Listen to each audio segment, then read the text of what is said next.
This podcast is brought to you by the ReSolve Long Horizon Investing Masterclass, a 10-part evergreen podcast series where Adam Butler, Mike Philbrick, and Rodrigo Gordillo of ReSolve Asset Management Global explore an advanced investment framework specifically designed to steward quasi-permanent capital with humility and balance. From the science of decision-making to all-weather portfolio construction to the value of diversified alpha and tail protection, this series provides a comprehensive capital management roadmap to improve outcomes for wealthy individuals, advisors, family offices, and institutions managing less than $10 billion. To listen to the series or read the transcripts on demand, please visit investresolve.com/masterclass. Alternatively, you can find it on your favorite podcast player by searching for ReSolve-Masterclass.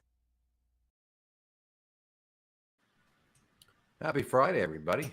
Yeah, welcome. And welcome. Joining us is the one and only Danielle DiMartino Booth, former advisor to the Dallas Fed, the CEO of and Chief Strategist of QI Research, where they publish, and I will shout out for this, mark this in your calendars. They publish the Daily Feather and the Weekly Quill. You can find that on Substack. You can also find Danielle on Twitter at DiMartino Booth. So I would get that right out the gate. Take a look at that as we chat with Danielle today. And welcome. And by the way, none of this is any advice. Don't take advice from four people on a Friday on the YouTube. If you can, I'd stay away from that maybe. Or maybe do. Up to you. But where do we start with, top dot Jay Powell in the news today and the monetary policy? And where do we want to go, everyone? I think we should start with the conversation that we were beginning off screen about, Danielle, you were describing a conversation that you had with Richard Fisher early on in your career and about an enigmatic figure at the time, Jay Powell, and some really important takeaways, especially in the context of what everyone's trying to figure out in terms of what's going on in Jay's head and where he wants to take policy and the economy over the next few quarters. So if you wouldn't mind, maybe let's go all the way back to that and maybe recount that story just to sort of set the stage.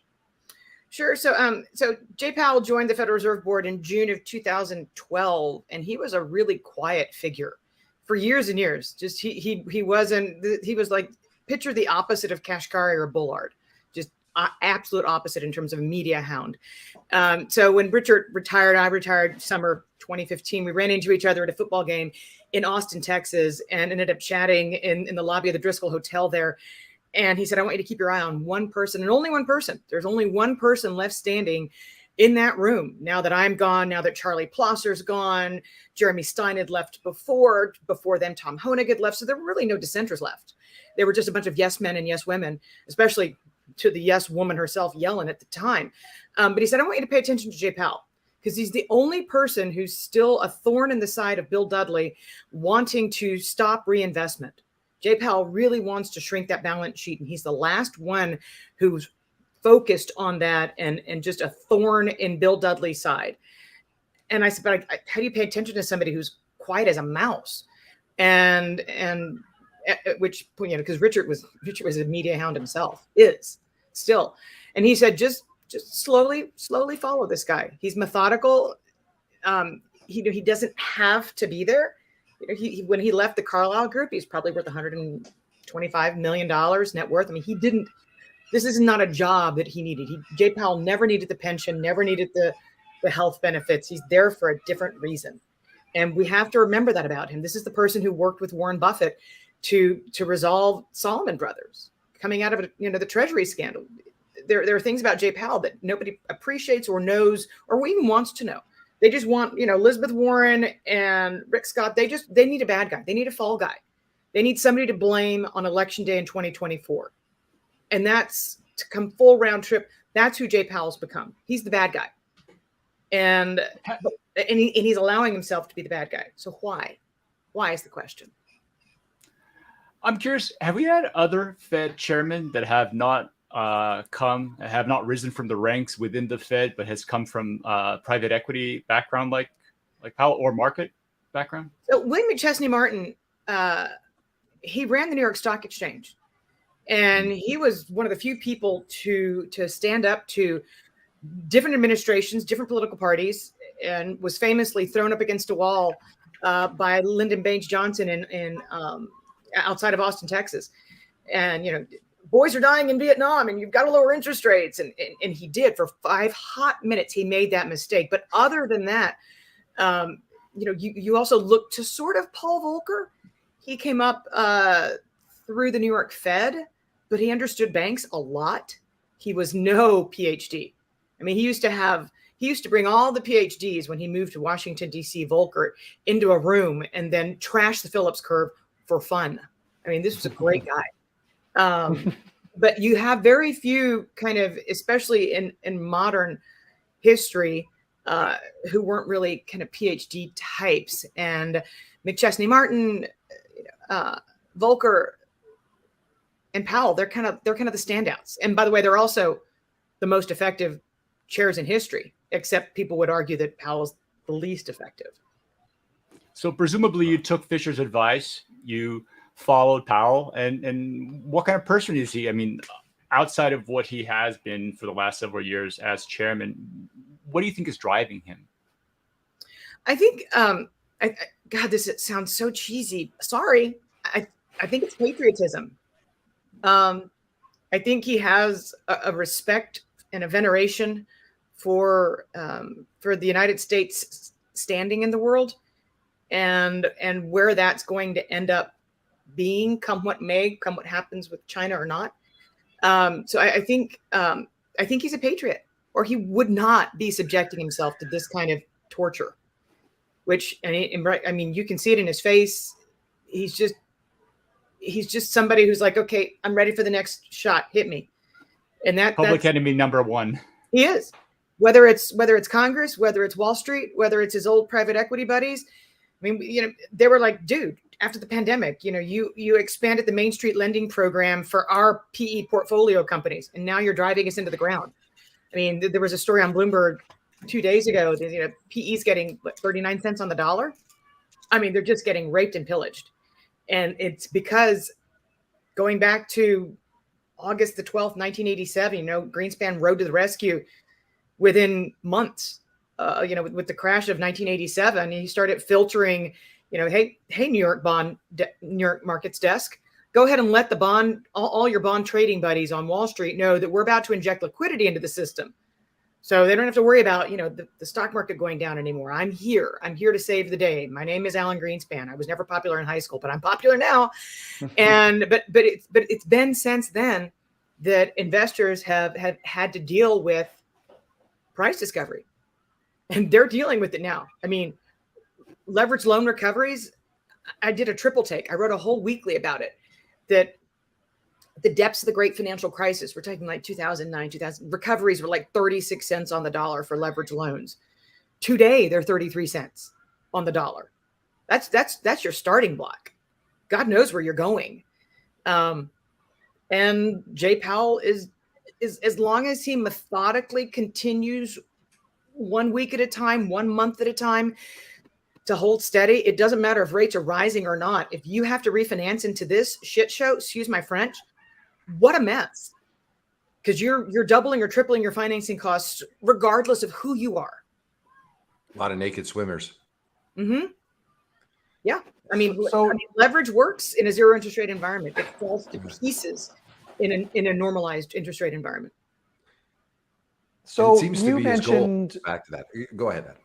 Yeah, no, I was going to say the same thing. I mean, you mentioned that while he was a quiet individual, and was a little bit on the outside back in that 2012 to 2014 period, you mentioned that he was one of the only ones to state publicly his skepticism about how the Fed was going to back away from these multiple, QE-oriented balance sheet expansion policies that have been put in place by Bernanke and then Yellen. Do you think he's finally feeling like he's in a place where he can decisively walk this back, and he's going to see that through? So he was pointedly asked, and hats off to her, Politico.com reporter, finally broached the subject of the balance sheet this last press conference after the pause.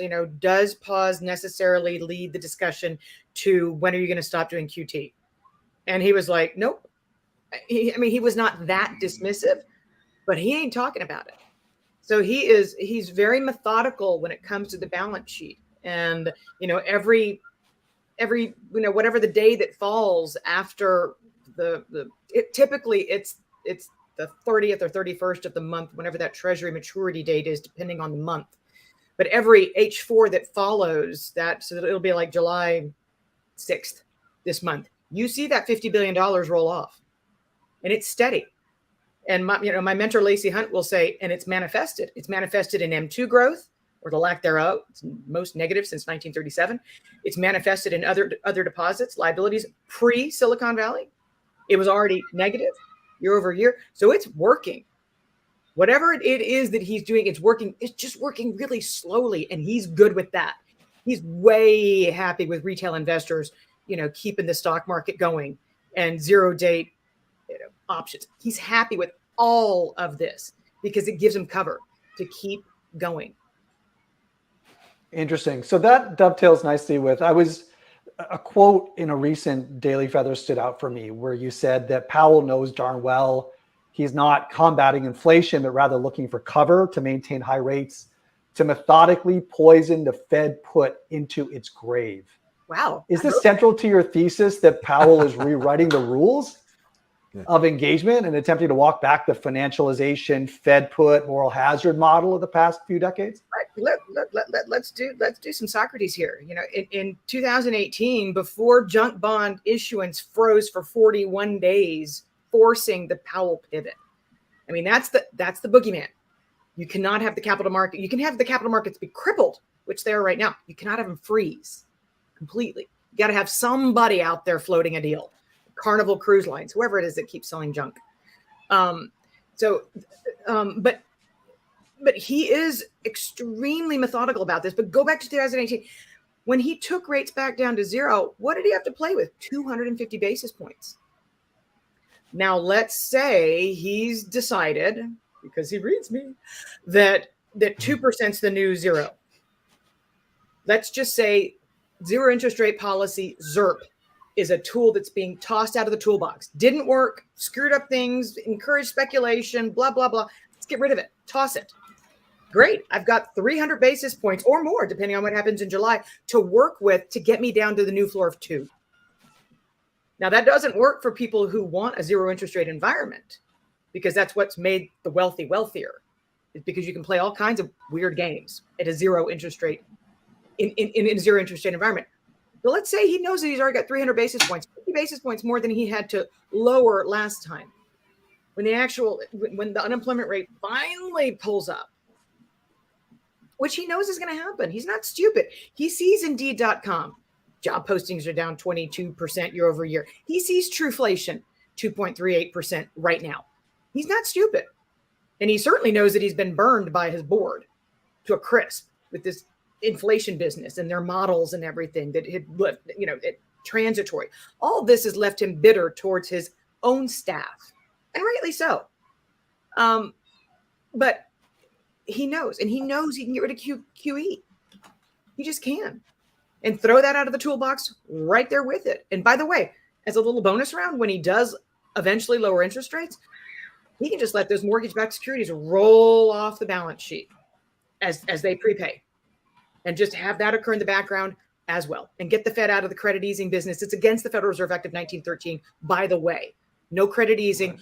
You may never purchase the paper of a government-sponsored enterprise. It's in the verbiage of the original 1913 Act. But he knows he can get rid of 3 tools at once that are broken if he's calm, if he's the quiet guy in the background who just steadily keeps going. So do you think the market's taking him seriously? Hell no. But the credit market is. What's it going to take? Okay, so what signals are we seeing in the credit market that lead you to believe that credit managers are starting to believe that Powell is going to see this through? Well, try selling the mezzanine tranche of a commercial mortgage-backed securities. Just try it for fun. See what happens. Because you can't. So right now, banks are in the position that they actually have to hold on to the equity and the mezzanine tranche. All they can sell is the AAA. That's why issuance is down 85% year over year. in that market. But what if that's isolated just to the commercial real estate market? I mean, we know commercial real estate is in a major bind. They've seemed to successfully extend and pretend so far. Yeah. Is this going to come home to roost eventually, you think? Our bankruptcies, whatever there are right now, 211 year to date, bankruptcies with companies with more than 50 million in liabilities. Is that a figment of my imagination? That has nothing to do with the commercial real estate market. And those leveraged loan recoveries, 33 cents on the dollar, that also has nothing to do with the commercial real estate market. It is not an isolated asset class. It's just nothing has broken in the aggregate. You can still sell HYG ETF if you want. And high yield spreads, they look beautiful, right? Because what do they reflect? They reflect the handful of liquid companies that are trading. That's about it. You don't see what's in the middle that's not trading. It's simply not out there. But that doesn't mean it's trading. That doesn't mean the liquidity's there. You're sort of painting a picture that there's this inherent trade-off between the health of credit markets and the health of the Treasury market, because to some extent, if he's not really fighting inflation, he's actually trying to retrench, like take away some of these heterodox tools that have skewed and distorted the functioning, particularly on the long end of the Treasury market. Yep. We saw with SVB quickly, I don't know what it was, 5 or 6 months of QT were unwound with the liquidity facilities. It wasn't quite a pivot, but he saw, he was staring at this face of this abyss, and he was like, okay, we got to put some liquidity back on. So to what extent, you seem to think he's very serious, but an event like SVB takes place, he's forced, his hand is forced to some degree. Has QT resumed? Has he been able to neutralize the effects of that SVB credit line? And what's it going to take for the next crisis? How quickly could he pivot? So, it was apparent with Silvergate and Silicon Valley, first of all, it was apparent that systemic risk had been at least flashed.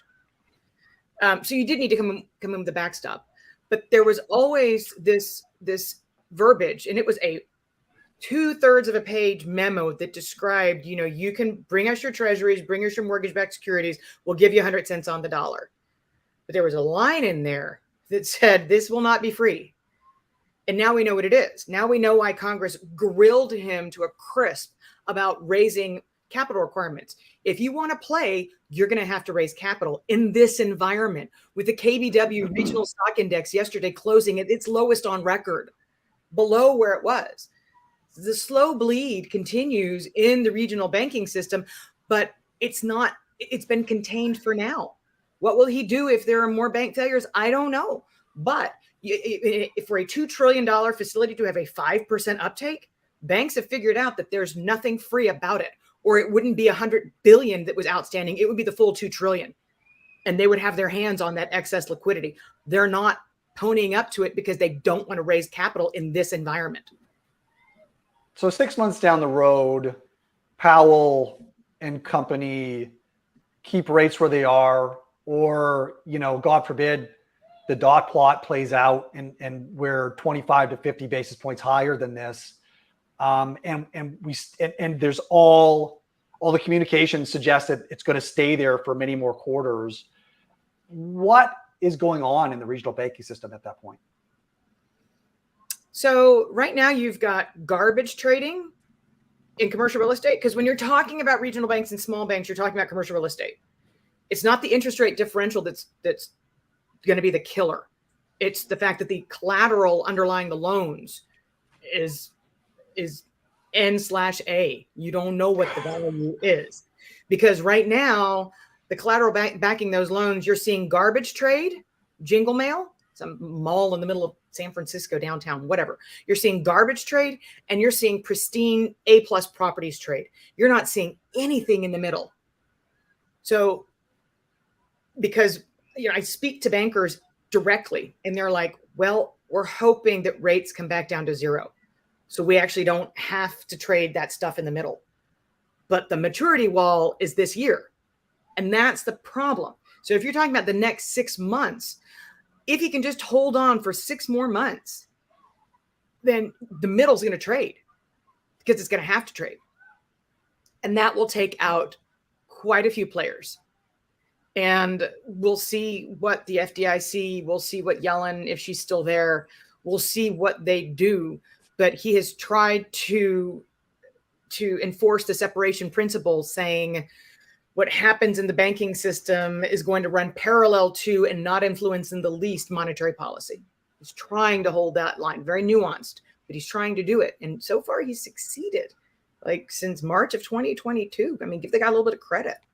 Yeah, no, agreed. I mean, what is the economic sensitivity of the commercial real estate book versus the rate sensitivity? I mean, the only reason why we get any kind of 250, 300 basis point of reduction in rates is if we're staring down the barrel of a major uptick in the unemployment rate, and probably the not just initial cracks, but we're a fair ways down the road in some kind of credit crisis. So, what are these banks thinking is going to come along and help to patch it up, right? Even if we get back to 2% or zero rates, it's because we're in a financial crisis and a major recession.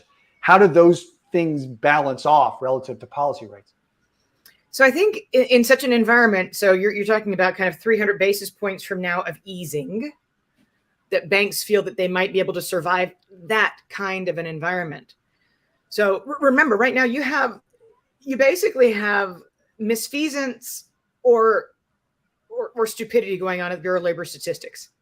You can't tell me that all of the Bloomberg economists who are asked every month, that all of them have been wrong for 14 months running, and that 37% of non-farm payroll creation in the last 12 months has come from a birth-death model.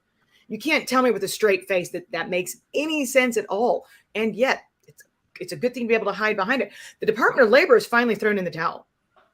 They're allowing real data to be reported on a week-by-week basis. If you look at continuing claims across the nation, for the last 3 months running, April, May, June, 90% of the U.S. population is living in a state with rising continuing jobless claimants. These are not people who have applied for unemployment insurance. Wthese are people who've qualified and they're collecting. 90% of the nation's population, 3 months in a row. An economist would tell you that that's a trend. But yet Jay Powell can still hide behind the job openings numbers that he knows are specious and broken, and they also emanate from the Bureau of Labor Statistics. He can still hide behind that, which means when we do have an unemployment rate uptick, it's going to be a shock. And maybe this 0.3 percentage increase is not an aberration. Maybe we should be paying attention to the fact that the unemployment rate in the state of California, the nation's most populous state, is up 0.5 percentage point. So the data's there if you know where to look. But by the same token, it's not what's on the front page of some major newspaper, because you're still seeing that, 3.7%, lowest since 1969. It's all still good at the surface. So what's the track record for claims diffusion? Sorry, yeah, Danielle, what's the track record for claims diffusion like that? Like you said, 90% you're in recession. No, already, you're not flirting with recession. Yeah. Kind of when April hit that 90% threshold, you're like, okay, is it going to come back down or is it going to stay up? Let's wait this out. Right. And it's stayed high for 3 months. Stayed high.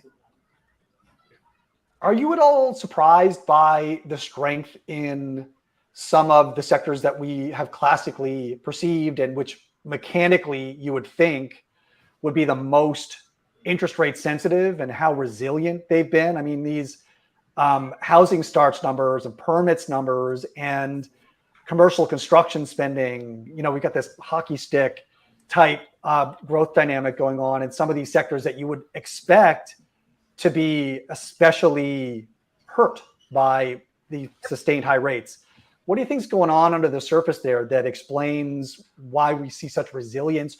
Or is this some sort of data anomaly where the numbers that are reported are not accurately reflecting what's actually happening? Maybe it's year over year, and last year was especially low. Or are there any of these other effects that are obfuscating or otherwise complicating the interpretation?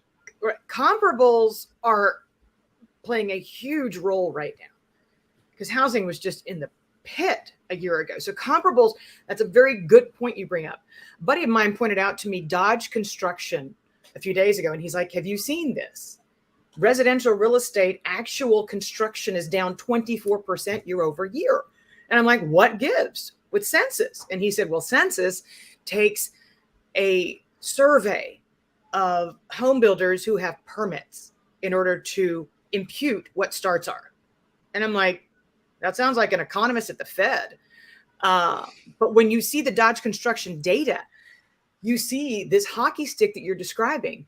What is it? Well, gee, Ford's constructing a $1.5 billion electric vehicle plant. The amount of government funded construction going on right now is enormous. Private residential, not so much. And this is data that came out Monday. So again, I like to speak to people on the ground. That's why I like Indeed.com. They're not imputing squat. They're just talking to companies.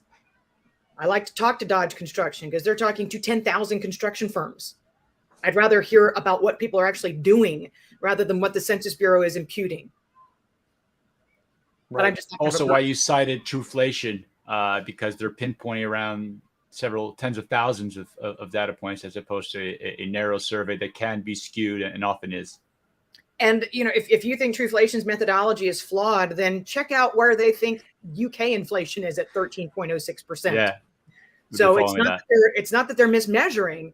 It's just that things are slowing down so fast here. Again, just like leveraged loan recoveries being at 33 cents on the dollar, going into a default rate cycle, S&P Global told us on Tuesday that in the aggregate, not subprime, in the aggregate, automobile delinquencies are starting this household default rate cycle from the highest level in the history of mankind. Starting pre-October student loan repayments. God help us when that arrives. And somehow the administration has managed to make an August 29th deadline, when the moratorium finally comes off since March of 2020. They've somehow managed to make August 29th into, you don't actually have to start making payments until October. So there's a lot of time that's been bought. The employee retention credit, getrefunds.com. $20 billion is being pumped into the U.S. economy every single month. The IRS has been flagged. Have you noticed there's a lot of fraud going on? How are you going to verify that people had COVID interruption through the third quarter of 2021 in a program that doesn't expire until 2025? But yet they're just taking U.S. taxpayers for a ride. It's going straight into the hands of wealthy. And that's why you've got all these kids in first class, because you're pumping $20 billion a month into the U.S. economy in fiscal spending that nobody wants to talk about. The sell side says, there's been a goods to services handoff. And I'm like, bullshit. There's been $20 billion given to wealthy people every single month, and they're spending it. Good for them. Yeah, maybe the market is perceiving that the IRS is going to have to hire an army of new auditors to go out and investigate all the fraud that's taken place on the $20 billion a month program. Hotly negotiated in Congress. Well, when it hit the front page of the Wall Street Journal a few weekends ago, then it got real. So, because for all the $200 billion in excess marginal liquidity that's been pumped into this program, they've only processed 1 million of these claims. They've got another 1 million that are sitting there. And these getrefunds.com, innovation taxes, they're collecting 25%. Which is wow. This is not an ambulance chasing situation here. These are your tax dollars, theoretically, if you qualified. A buddy of mine made it really simple. You guys know Mike Green. Buddy of mine made it really simple. If you needed the money truly and you were a small business owner, you long since have gotten it, or you went out of business. People collecting this money now, they have no business collecting it. And yet it's a really big form of stimulus that's being pumped into this economy. Yeah. I wanted to circle back to something we were discussing earlier on the health of the Treasury market. To what extent is Powell and the Fed are they having to overmanage monetary policy because of actions by State Department? I mean, particularly the sanctions that were imposed early last year. There have been some talks about there was this people at the Fed or at the Treasury questioning that they weren't consulted in terms of these actions. Not that the state would necessarily do so, but that maybe at the margin, there's been a reduced appetite by foreign buyers, right? There seemed to be a smaller appetite, or perhaps you have not noticed that to some extent. But I mean, would that have forced them? You see it in the TIPS data, but no, that idiosyncrasy would not have forced the Fed to take action. The fact that Basel has pushed 50% of trading into the hands of hedge funds in the Treasury market, that is a real issue for the Federal Reserve. That's a big issue for the Federal Reserve, much bigger than what you're describing, because now that we've got rates that are staying high, you're seeing foreign investors, foreign central banks come back into our treasuries, and they're fighting with life insurance companies and public pensions that are like, oh my God, it's yield. The hell's that? I'll take that all day long and on Sunday because I can finally match my liabilities to my assets. So that's why our auctions have been so strong. But the functionality of the Treasury market, that's a big deal for the Fed. When a buddy of mine who trades levered treasuries, he's calling me at 3:00 in the morning on March 20th, 2020. Is like, there's no bid for the long bond. And I'm like, pardon me? It's the long bond. Of course there's a bid for it. That's the world's risk-free asset. And that's the moment that haunts Jay Powell big time. So say more about that, Danielle, because you were mentioning that earlier, before we began our chat online, and you mentioned how Cohen and Griffith and Diamond betrayed Powell's trust, right, in March of 2020, and Powell learned some really valuable lessons there. Maybe just expand on your interpretation of those events, and what do you think Powell learned, and how does that inform his current stance? So you have to disentangle the Diamond episode from the hedge fund episode. Not QE was kind of forced by the JP Morgans of the, well, there's only one, right? By them stepping back and withholding their balance sheets. That forced kind of not QE in the repo market. Now, what happened after the pandemic hit was the trade simply wasn't there. The arbitrage wasn't there. The profit wasn't there. And you had hedge funds step back that now have a 50% footprint in treasury trading, whereas that used to be the sole purview back in the good old days of broker dealers who have access to the window at the Federal Reserve Bank of New York. But regulations made it more onerous and costly for banks to hold these treasuries, to trade these treasuries, and it became a business line of these massive hedge funds who they're not beholden to the US government. You're not going to close the discount window to them. They don't have access to it in the first place. And that's why, rare moment here, that's why when Janet Yellen says, gee, the non-bank system's $240 trillion globally, and that's bigger than the $180 trillion conventional banking system. And you're like, yeah, Janet, it is. And it's not regulated at all. And it's bigger than what you do regulate. So it's when these types of situations occur that you realize, as Jay Powell, we hold too much of the treasury market. Our footprint's too big.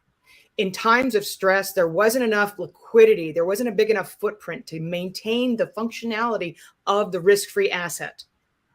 So people are like, why does he not want to talk about quantitative tightening? And I'm like, because he understands that the Fed's footprint's too big.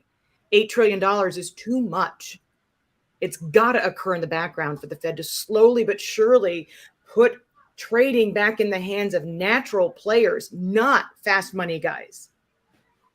And if we're going to change the name of the Eccles building to the Powell building, we will eventually see central clearing of treasuries and have that be in the national purview. And by the way, if you have that, you're not worried about China or the reserve currency status. You have control over clearing. You are matching buyers and sellers in a central location, kind of like, a stock.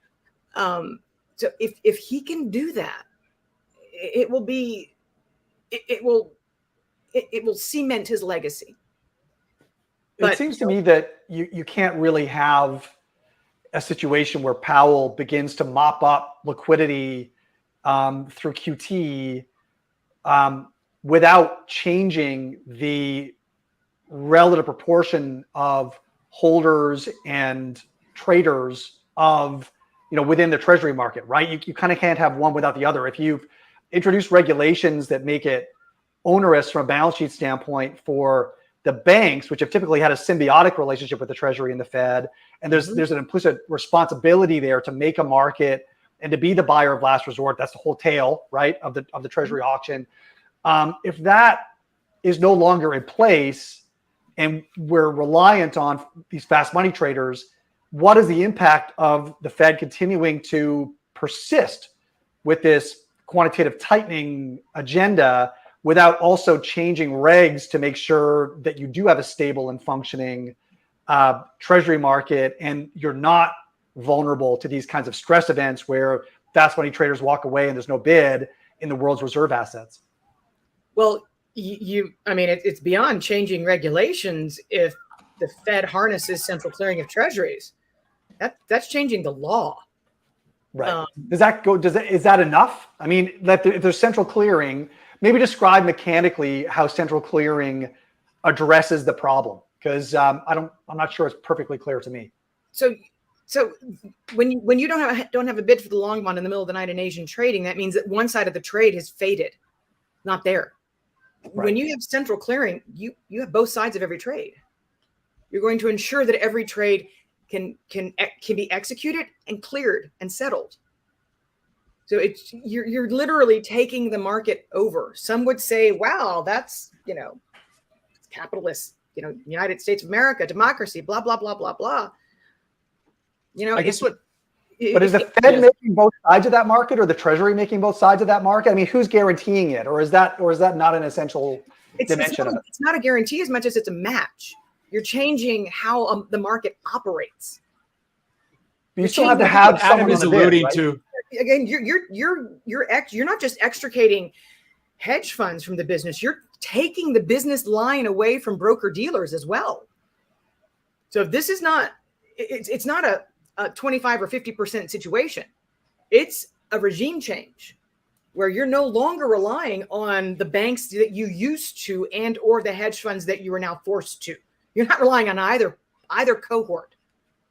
Yeah, it seems central clearing would help.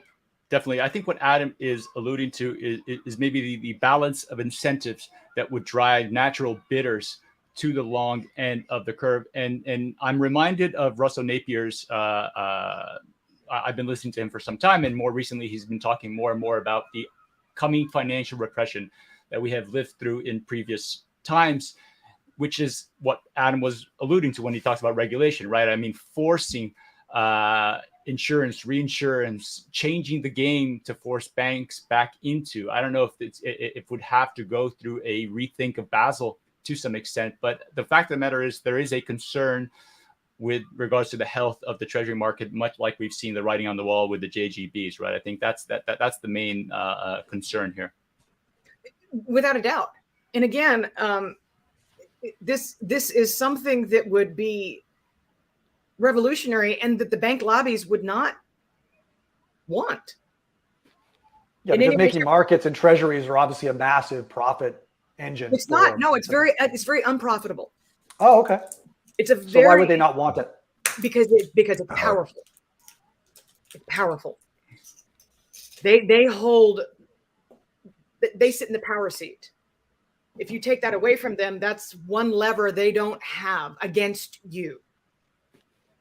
So, but if you think about what's happening right now with private credit stepping in where private equity was, where securitization markets are dying from a lack of issuance. If you take all of this to its endpoint, you're going to have private credit buying companies for pennies on the dollar from private equity. They're going to put somebody into these companies who's going to run these companies for years, no leverage, full covenant. It sounds like a bank loan. It looks like a bank loan. It's just got a 15% yield. But what does that company look like on the other side of coming through this? Have they been completely bent over like a private equity firm would do, Gordon Gekko style, stripped of their assets, loaded up with debt? Next stop, chapter 11? Or have the companies actually been rebuilt to where they no longer have to deal with being bailed out by private credit? They can go to a bank and get a loan, and banks can make loans. So if you follow this all the way through, banks can get back into the business of being banks. And you shrink the footprint of the non-bank financial system. You end up being winners as banks as well, if you hold on. If you hold on. Yeah, if you're not one of these regional banks that's going to go poof in the night you make it. because you're up to your eyeballs in bad CRE paper. Like one bank in a state that's borders with the state of Texas, that's, the majority of its book is skyscrapers in Manhattan. Oops. But it seems to me that the banking system is more interconnected than that implies, right? Like, are you suggesting that it's possible to have isolated regional banks with offside commercial real estate or loan books that, enter Chapter 11 or enter liquidation without materially impacting the financial, the credit markets in general? Because we haven't really seen that in the modern era, right? No, I mean, this is also, and I've actually said that we're going to be watching short episodes of It's a Wonderful Life. That you're going to see bad regional players go away.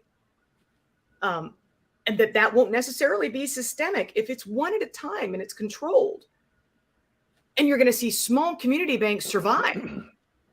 Because you're going to have communities who Ford has taken away their Ford dealership, Walmart's taken away their stores on Main Street. They're going to draw the line and keep their bank alive. So you might end up with a situation where you still have the community banking fabric that's unique and a good thing to the United States, and a smaller regional footprint that is more regulated. And they need to truly be regional banks, or they're national banks, but they're not regional banks that are pretending to be regional banks that are actually national banks because they want to be national banks. I think you take, people are always like doom and gloom, Danielle. I'm like, no, there's actually a way to have a happy ending here. It's right. You're going to have to do it in a normalized interest rate environment. And in that environment, banks can be banks again. No, I love that vision. I mean, absolutely. It sounds like a really incredible place to get back to. I wonder how it impacts the securitization markets. I mean, what percentage of it goes away? Right. But the securitization market is a multi-trillion-dollar market in the asset-backed space, just commercial real estate on its own. Yep. We obviously, it seems to me obvious anyways, that will require a pretty substantial amount of pain in the short and intermediate term to mop up those bad loans. Those assets change from weak hands to strong hands. As you say, builders and operators get put into the driver's seat of these businesses in place of, capital structure engineers. And, the banks and the real estate companies and the operating companies of America and potentially around the world, instead of becoming engines of financial engineering, become, regular operating companies and banks again. But in the process, we wipe out a very substantial portion of the debt markets, and all of those debts are backed by assets. And there's a chain here, right? So walk me through how you get from A to B. I never said it was going to be pretty, but you're watching banks exit lines, for example, in autos. They're not tightening lending standards. They're shutting down divisions. They're like, we're going to get out of this for a little while. Why? Because on Monday we learned that the average used car loan in America got 125% loan to value. So the writing's already on the wall.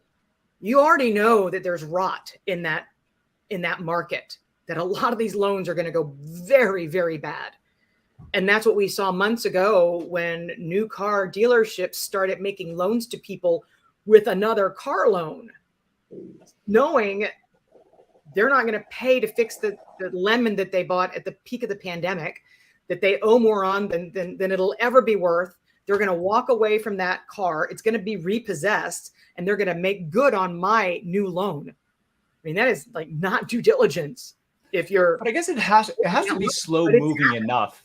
It has to be slow moving enough for Powell's plan to work, because if you have a cascading effect, some of the actions that you're describing seem to have pretty substantial economic slowdown implications. So it presumably at one point, it's like it's the old change happens gradually, then suddenly, eventually there's going to be a tipping point where there's going to be a major slowdown that is going to force them to ease once again. And then we're back. It's recursive to some degree, right? Unless you suspect that there's enough time dilation for this event to take place and keep rates higher with some cover from other data points. So to extend on your metaphor, the frog realizing he's being boiled occurs around Thanksgiving or so. That's when the student loan repayments that actually physically begin in October, you start to see people saying, I mean, what am I going to do here? Rent? Car? Credit card? What am I paying? And those decisions will be made because whatever it is, the average of $393 student loan payment, people are just going to run out of money. So that aha moment you can see, and that's why there is such a white hot panic in the administration right now to try and figure out another way to work around actual repayments starting. But I think the Supreme Court's about to put a kibosh on all of that. But to your point, that could be a breaking point, but nobody would have ever thought that you would get through the holidays with Jay Powell still on hold and go back to what we originally were talking about. He doesn't have to go to the zero bound anymore. He's got ample basis points to ease substantially, but not go back to the zero bound. So is 2% materially different than the zero bound? Oh, yes, absolutely. And you're seeing it. You're seeing it in, I go back to recovery rates. You're seeing it in where private equity is trading hands, because the math only worked in a zero interest rate environment. You put any normalization out there at all, and the deals would have never been underwritten to begin with, or at least to the extent that they were. Valuations would have never gotten as overstretched as where they are today had we had a 2% floor. It's just materially different. Free is free. Borrowing for nothing is borrowing for nothing. You don't even have to, whip out a spreadsheet to do that. You just do it. And the only thing you're figuring is, making sure, and the reason we're seeing such a bloodbath is because 94% of these leveraged loans at the peak, which was last year, by the way, had no covenants. So even if you know a company that you're invested in is going bad, you can't do anything about it. You're completely unprotected by covenants. So when these companies go away, they don't go into restructuring, they liquidate. And that's what we're seeing from a zero interest rate era, because when it's zero, you write the rules. When it's 2, you still got something to put into your little HP. Okay, I just aged myself like 1,000 years. Only to those who understood it, though. So hey, I got one of those. So what's happening to the equity tranche and the triple C tranche in the CLO market right now? Right? Is there no bid in the equity tranche of the CLO market? Where are those pricing right now? It is ugly. It's ugly. It's really ugly. I mean, you're seeing triple, quadruple the yields on these puppies. But more to the point, who needs them? Who wants them? When private credit can come in and do a real job. Except you don't want to be the guy who's being bought out by private credit. You don't want 33 cents on the dollar, 36 cents on the dollar, whatever it is. Yeah, they don't want any of these to price. But I mean, if with the CLO, if the triple C tranche or I guess the AAA tranche is still, priced basically par here, right? They're not able to roll any more deals. The National Life Insurance Regulator came out a few months ago and said 2 life insurance companies, A, you can't buy mezzanines anymore. And B, we don't really think that AAA is AAA. We don't give a damn what the credit rating agencies say. So part of what's going on here is you've hamstrung an entire buyer class by making life insurance companies step away from these markets. And they don't need it anymore, right? They can go put it in a 1-year treasury. All this sounds pretty deflationary to me too, though. Like, you think? Is inflation even the issue? That's what. Yeah, well, I guess like so. But then why the dot plot so aggressive? Like they know that the dot plot reflects that he's got most of the people on board with his mission. Right. Oh, so that's messaging. Yeah, except for Goolsby and Daly. Goolsby and Daly are the two dots on the very bottom that don't want to change policy. They're it. And who the hell listens to her? I mean, look what happened in her backyard. It was like Janet Yellen let her inherit her backyard. Countrywide used to be here. Now it's Silicon Valley Bank. Don't pay attention to anything if they're green. And that's how you regulate, the biggest district on the planet. But I guess to Mike's point, as inflation does come down, doesn't he start to lose a little bit of the cover? Because even if his true intentions are he's aiming at a bigger picture, he is doing so under the cover, under this narrative of fighting inflation and citing Volcker's book or a particular speech so many times. I heard you talking about this the other day.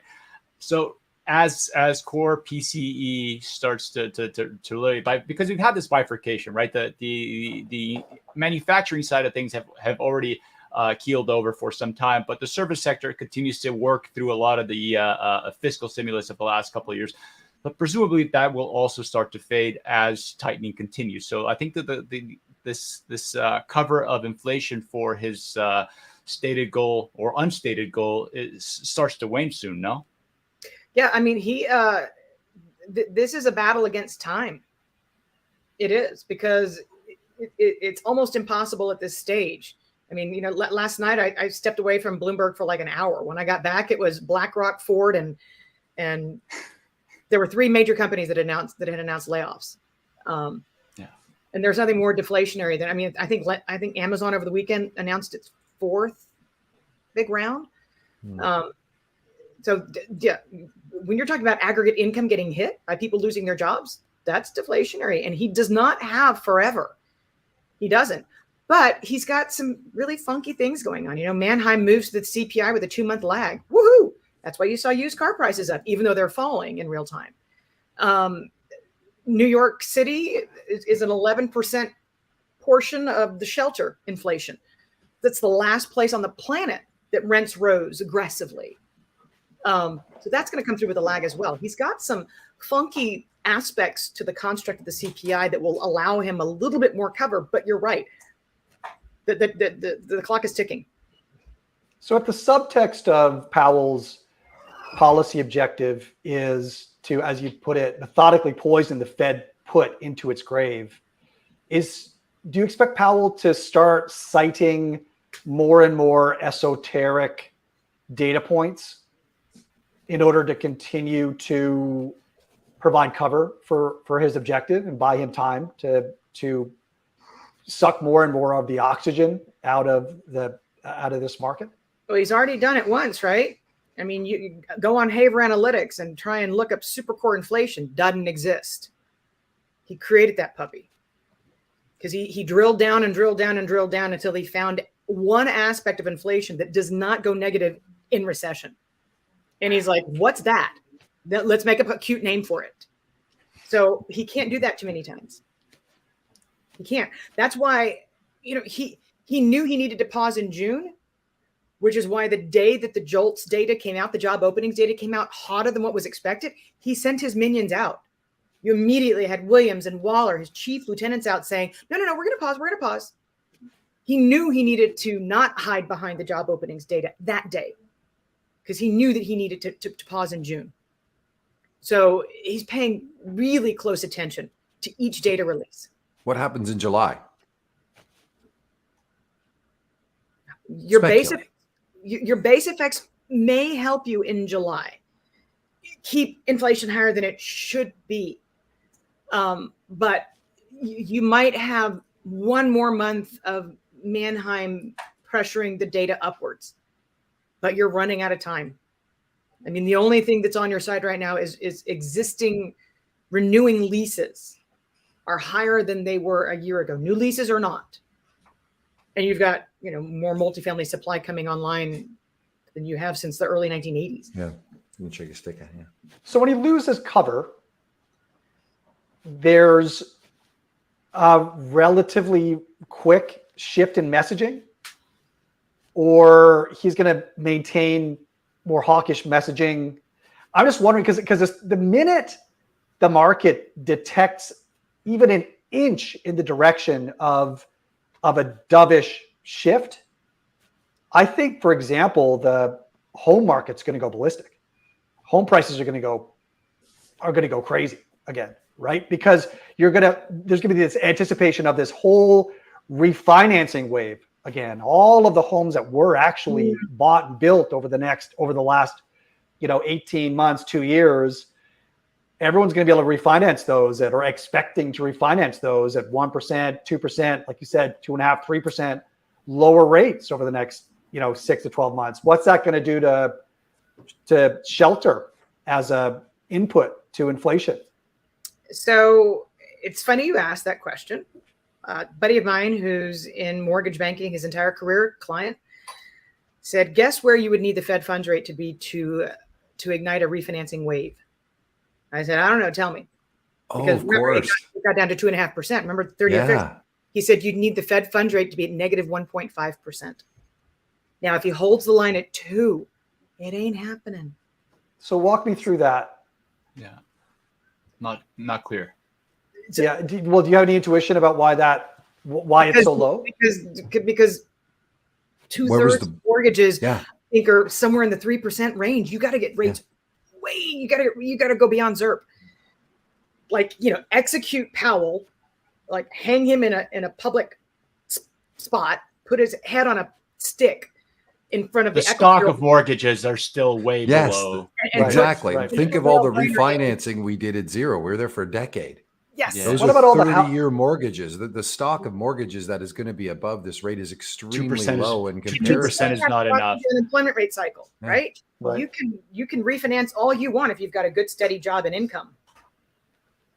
But a broader question is policy mix, right? So even if he is pulling at the lever of interest rates at the short end, at the Fed fund rate, presumably he's still aiming to reduce, to continue on with QT and to remove some of these unorthodox tools from the table, right? So he's going to be using the interest rate tool maybe a little bit more aggressively in order to take away the QE lever and some of the other repo facilities and things along those lines. Well, and you're watching Yellen steadily, quietly, you're watching a reverse repo facility slowly empty out.